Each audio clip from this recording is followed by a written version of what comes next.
When the observer और source both of them if they are moving towards each other, frequency क्या होती है, बढ़ती है कि नहीं बढ़ती, बढ़ती है ना। When the observer and source if they are moving towards each other, देखो जब ना वो एक दूसरे के पास आते तो हमेशा फ्रीक्वेंसी बढ़ेगी। जब वो एक दूसरे के कहां पे जाते हैं, एक दूसरे के कहां पे जाते हैं, एक दूसरे दूर जाते हैं, जब तो दूर जाते हैं तो फ्रीक्वेंसी क्या होगी, फ्रीक्वेंसी क्या होगी, कम होगी। ये चीज दिमाग में रखी आपने, ये चीज आपने रट ली, दिमाग में डाल दो, चलो ये दिमाग में डाल दो। When they are moving towards each other, ठीक है, frequency increases. When they are moving away from each other, frequency decreases. कोई दिक्कत है, एफ एपरेंट फ्रीक्वेंसी, ये दिमाग में डाल दो, ठीक है। अब मैं अलग अलग केसेस यहां पे लिखता हूं, अलग अलग केसेस का मुझे अब डायरेक्टली आंसर, पहला तो हो गया। अब यहां पे देखो, अब यहां पे देखो, अब ये था सोर्स, ठीक है, और यहां पे अपना कान है ऑब्जर्वर, ये ऑब्जर्वर। अब यहां पे ऐसा पकड़ लेते हैं, इस केस में मैं दिखाता हूं।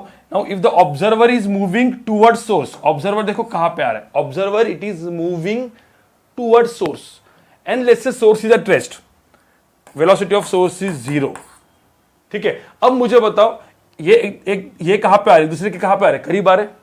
तो मुझे तो इस केस में एपरेंट फ्रीक्वेंसी बढ़ेगी या कम होगी, एपरेंट फ्रीक्वेंसी क्या होगी, बढ़ेगी या कम होगी, बढ़ेगी। अब बढ़ेगी तो मुझे बताओ, जो अपन ने फॉर्मूला यहां पे लिखवा के दिया था मैंने, पहले वाला फॉर्मूला थोड़ा सा याद करो, F apparent equal to F naught into this, ये दिमाग में रखना है। ऊपर ऑब्जर्वर, नीचे सोर्स होता है हमेशा। तो अब मुझे बताओ इस केस में मैं एफ एपरेंट करने गया तो इसकी वैल्यू क्या हो जाएगी, एफ नॉट। तो सोर्स, जो सोर्स है, ठीक है, ये ऑब्जर्वर है और ये सोर्स है। सोर्स ने जो फ्रीक्वेंसी एक्चुअल निकाली है वो फ्रीक्वेंसी है एफ नॉट, जो इसने निकाली है। तो अब जो एपरेंट फ्रीक्वेंसी जो ऑब्जर्वर ने सुनी, अब मुझे होता है ऊपर वी नॉट होता है, तो अब वो बढ़ेगी तो क्या होगा, ऊपर कौन सा, देख नीचे कुछ नहीं है, सोर्स की वेलोसिटी तो 0 ही है ना, ठीक है, तो नीचे तो सी रहेगा। देख अपना मैं एक काम करता हूं, मैं पहले फॉर्मूला, अपना मेन फॉर्मूला यहां पे लिख के रखता हूं। F apparent is equal to, अपना मेन फॉर्मूला क्या था, F naught C plus minus V observer, C plus minus V source. And what is V naught and V S, V naught and V S का मतलब क्या होता है, velocity of observer and मतलब speed of observer and speed of source. समझ में आ रहा है। सी क्या होता है, स्पीड ऑफ साउंड। ये टर्म समझ में आ रहे क्या आपको सबको, ठीक है। तो अब मुझे बताओ इस केस में ऊपर क्या जाएगा, अभी फ्रीक्वेंसी बढ़ेगी तो ऊपर क्या आएगा, प्लस वी नॉट आएगा ना, समझ में आ रहा है क्या, प्लस वी नॉट आएगा, ये समझ में आया है क्या। मुझे होता है प्लस की जगह माइनस कब होगा, ये वी नॉट जब ये ऑब्जर्वर ऐसा दूर जाएगा यहां पे, तो यहां पे प्लस की जगह क्या होगा गाइस, प्लस की जगह यहां पे क्या होगा, जो ग्रीन में लिखा है, हाँ बोलो। नहीं वेक्टर भी सब भूल जाओ ना तुम, नहीं वेक्टर भूल जाओ, ज्यादा दिमाग मत लगाओ इधर उधर का। अभी पहले मुझे बताओ इतना, ये फॉर्मूला कैसे यूज करना समझ में आ रहा है मैथमेटिकली, बस ठीक है। ये समझ में आ रहा है तुमको, फ्रीक्वेंसी बढ़ेगी फ्रीक्वेंसी कम होगी। तो ये मैंने ग्रीन जो लिखा है, ग्रीन में यहां पे क्या आएगा, ग्रीन में क्या आएगा यहां पे, माइनस, ठीक है। चलो अब मैं यहां पे आपको थर्ड केस देता हूं, अब आप ही लोग बताओगे मुझे, आप ही लोग बताओगे। अब यहां पे देखो थर्ड केस, ये होगा सोर्स, ये हो गया ऑब्जर्वर। अब देखो मैंने ऑब्जर्वर को रेस्ट में किया, ऑब्जर्वर की वेलोसिटी 0 है, मतलब ऑब्जर्वर क्या हो गया, रेस्ट। और जो सोर्स है, सोर्स देखो सोर्स मूव कर रहा है, अब सोर्स मूव कर रहा है टूवर्ड्स ऑब्जर्वर। तो मुझे बताओ वापस फ्रीक्वेंसी क्या होगी, बढ़ेगी, फ्रीक्वेंसी बढ़ेगी। तो ये हो गया मेरा, ये हो गया सोर्स, जो सोर्स मूव कर रहा है तो फ्रीक्वेंसी बढ़ने वाली है। लेकिन फ्रीक्वेंसी बढ़ने वाली अपने फॉर्मूला के हिसाब से, जो एपरेंट फ्रीक्वेंसी है वो कितनी हो जाएगी यहाँ पे, एफ नॉट। अब ऊपर तो सोर्स का, ऑब्जर्वर का वेलोसिटी तो ऊपर 0 है, देखो ये वेलोसिटी कितना है इस केस में, इस केस में कितना है, 0 है, तो वो तो सी ही रहेगा, ऊपर तो सी ही रहेगा। तो मैं यहां पे लिख के रखता हूं, ठीक है। तो यहां पे मैं लिख के रखता हूं, यहां पे मैं लिखूंगा सी डिवाइड बाय, अब यहां पे क्या होगा, कौन सा साइन आएगा मुझे बताओ, बढ़ेगी तो क्या होना चाहिए, माइनस या प्लस साइन, माइनस साइन। तुमको समझ में आ रहा है, मतलब अभी समझ में आ रहा है मैंने क्या किया है, ठीक है। और वही चीज सोर्स सपोज उसके दूर जा रहा है, सोर्स उसके दूर जा रहा है, तो यहां पे कौन सा साइन आएगा? प्लस साइन, क्योंकि जब दूर जाता है तो फ्रीक्वेंसी कम करता है, तो ये इफेक्ट कम वाला होगा। समझ में आ रहा है? जो मैंने यहां पे केसेस लिखे समझ में आ रहे हैं क्या? अब एक और केस देता हूं मैं, चलो 2 केसेस और देता हूं। यहां पे एक केस और, यहां पे एक छोटे से इसमें लिख देता हूं।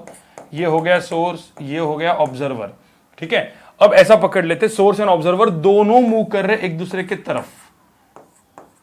अब मुझे तो दोनों एक दूसरे के तरफ मूव कर रहे, दोनों मूव कर रहे हैं, तो अब मुझे दोनों के वजह से फ्रीक्वेंसी क्या होगी? दोनों की वजह से फ्रीक्वेंसी क्या होगी?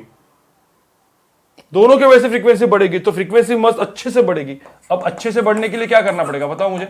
क्या आएगा फॉर्मूला? क्या होगा? एफ नॉट इंटू क्या हो जाएगा? ऊपर क्या आएगा? सी प्लस वी नॉट, नीचे क्या होगा? समझ में आ रहा है कि नहीं समझ में आ रहा है? तुमको समझ में आ रहा है फॉर्मूला कैसे यूज करना है? तुमको ये समझ में आया मतलब तुमको डॉपलर इफेक्ट समझ में आ गया, सारे क्वेश्चंस हो जाएंगे तुम्हारे। उसके एडवांस केसेस भी अच्छे वाले, मैं वो भी डिस्कस करूंगा। ये तो मैंने डिराइव भी नहीं किया है, मैं सिर्फ फॉर्मूला आपको बताया और कैसे यूज करना है वो बता दिया, ठीक है, मतलब बोर्ड्स की तरह, ठीक है। अब यहां पे देखो, ये हो गया मेरा सोर्स, ये हो गया मेरा सोर्स, ये हो गया मेरा ऑब्जर्वर। अब यहां पे मैं काम करता हूं, चलो ठीक है, एक काम करता हूं। सोर्स ऐसे जा रहा है, ऑब्जर्वर उससे दूर भाग रहा है। अब मुझे बताओ इस केस में क्या होगा? किसके वजह से कम हो रहा है, किसके वजह से बढ़ रहा है? फ्रीक्वेंसी क्या होगी? एपरेंट फ्रीक्वेंसी क्या होगी? किसके वजह से बढ़ रहा होगा, किसके वजह से बढ़ेगा बताओ मुझे इस केस में? सोर्स के वजह से बढ़ेगा। ऑब्जर्वर के वजह से क्या होगा? कम होगा। तो यहां पे क्या हो जाएगा? ऊपर क्या होगा? सी क्या होगा? Minus V naught. और नीचे सोर्स के वजह से क्या होगा? सोर्स के वजह से क्या होगा? बढ़ेगा। तो नीचे कौन सा साइन आना चाहिए? माइनस। चलो चलो, अच्छी बात है, लोगों को समझ में आ चुका है, समझ में आ रहा है बस। बाकी तो आप केसेस अपने खुद के बना सकते हो कि नहीं बना सकते, ये हो गया आपका। तो you know how to use the formula, इस फॉर्मूला को कैसे यूज किया जाता है, समझ में आ रहा है? कार इज, देखो डॉपलर इफेक्ट का क्वेश्चन है, car is continuously sounding horn of 256 hertz. इसका मतलब ये एफ नॉट है, ये एक्चुअल फ्रीक्वेंसी है। अब पहला केस देखो, यहां पे 2 केसेस बोले हैं। ये स्टेशनरी ऑब्जर्वर है, देखो यहां पे एक कार है, ठीक है, ये कार मूव कर रही है। ये जो सोर्स है, ये सोर्स मतलब जो सोर्स है, मतलब जो हॉर्न बजा रही है, बराबर। तो हॉर्न बजा रही है मतलब क्या? जो सोर्स का स्पीड कितना दिया है? With a velocity 1/20th of that of sound. मतलब इसका स्पीड कितना है? इसका स्पीड कितना है? c/20। चलो c बोलता हूं मैं, speed of sound is c। तो c/20 इसका स्पीड दिया हुआ है सोर्स का। ऑब्जर्वर इज एट रेस्ट, ये ऑब्जर्वर है, तो ये पहला वाला केस है। तो ऑब्जर्वर का स्पीड कितना है? 0। तो मुझे तो इस केस में एफ एपरेंट कितनी होगी? एफ एपरेंट कितनी होगी? एफ एपरेंट क्या होगी? 256, मतलब एफ नॉट में लिखता हूं यहां पे। अब सोर्स उसके तरफ आ रहा है, तो फ्रीक्वेंसी क्या होगी गाइस? फ्रीक्वेंसी क्या होगी? बढ़ेगी। बढ़ेगी मतलब क्या होगी? फ्रीक्वेंसी बढ़ेगी तो क्या करेंगे? सी डिवाइड बाय क्या? सी माइनस वीएस। ये फॉर्मूला आएगा। समझ में आ रहा है कि नहीं आ रहा है? ये वाला केस समझ में आ रहा है? देखो यहां पे 2 पूछे, what will the frequencies of the notes heard by the observer before and after the engine passes. अब तक इंजन पास हुआ है क्या ऑब्जर्वर से? नहीं हुआ है। तो ये मेरा केस ए हो गया, ये मेरा ए। 2 क्वेश्चन है इसमें 2 क्वेश्चन है। दूसरा क्वेश्चन क्या है? ये ऑब्जर्वर और कार पास हो गई है, उसके तरफ से इधर से पास हो गई, तो ये सोर्स का यहाँ पे स्पीड है। ये जो सोर्स से कार है वो जा रही है, ठीक है, हॉर्न बजाते बजाते जा रही है। तो सोर्स का स्पीड कितना होगा? यहाँ पे c/20 यहाँ पे दिया हुआ है। ऑब्जर्वर यहाँ पे भी अभी तक रेस्ट में ही है, तो ऑब्जर्वर का स्पीड 0 है। इस केस में फ्रीक्वेंसी एपरेंट क्या होगी? What is apparent frequency? F not. अब यहाँ पे दूर जा रहा है तो फ्रीक्वेंसी क्या होगी? कम होगी। फ्रीक्वेंसी कम होगी मतलब नीचे क्या होना चाहिए? C plus V S. समझ में आ रहा है कि नहीं आ रहा है? समझ में आ रहा है क्वेश्चन कैसे सॉल्व करना है? अब क्वेश्चन अब डाल दो यार, एफ नॉट की वैल्यू यहाँ पे 256 डाल दो। यहाँ पे ये सी है, c माइनस c/20। अब ये आपको करना है। यहाँ पे एपरेंट फ्रीक्वेंसी है, यहाँ पे एफ नॉट की वैल्यू 256 डाल दो, इनटू क्या करेंगे? c divide by c plus c/20 हो जाएगा। बस यही मेरा आंसर है, ठीक है। मतलब 20/19 इंटू दिस, वो आप लोग कर लो। समझ में आ रहा है? समझ में आ रहा है? तो यहाँ पे 256 इंटू क्या? अब ये मैं कैलकुलेशन तो नहीं करूंगा। 20/19 यहाँ पे 256 इंटू क्या हो जाएगा? 20/21। कोई दिक्कत?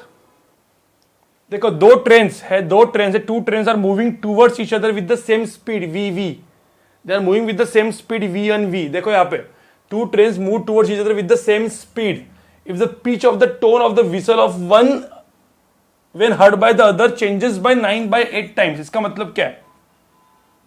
इसका मतलब क्या है? बेसिकली सपोज इसने हॉर्न बजाया तो इसकी जो फ्रीक्वेंसी होगी f0 होगी, जो इसने सुनी, ऑब्जर्वर ने जो सुनी, वो फ्रीक्वेंसी कितनी हुई?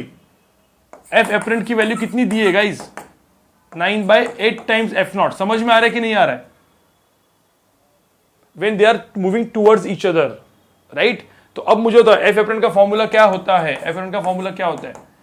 f0 c। अब मुझे बताओ दोनों के वजह से दोनों एक दूसरे के तरफ आ रहे हैं, तो ऊपर दोनों का स्पीड सेम है, तो ऊपर +n आएगा -n आएगा? भाई बढ़ेगा ना, तो c + v होगा। नीचे क्या होगा? नीचे क्या होगा? -v होगा। बस आ गया तुम्हारा आंसर। अब यहाँ पे एफ एपरेंट की जगह 9/8 f0 डाल दो इज इक्वल टू f0 डाल दो, c के जगह 340 डाल दो, क्योंकि यहाँ पे दिया है ना 340। Take the speed of sound, 340 + v divide by 340 - v। यहां से v मिलेगा, यहां से v मिलेगा। कितना है v? कितना है v? v की वैल्यू कितनी आई? ओके 20 आ गई। चलो तो v की वैल्यू 20 मीटर पर सेकंड है। सबकी आई क्या? क्वेश्चन समझ में आ रहे कैसे आते हैं?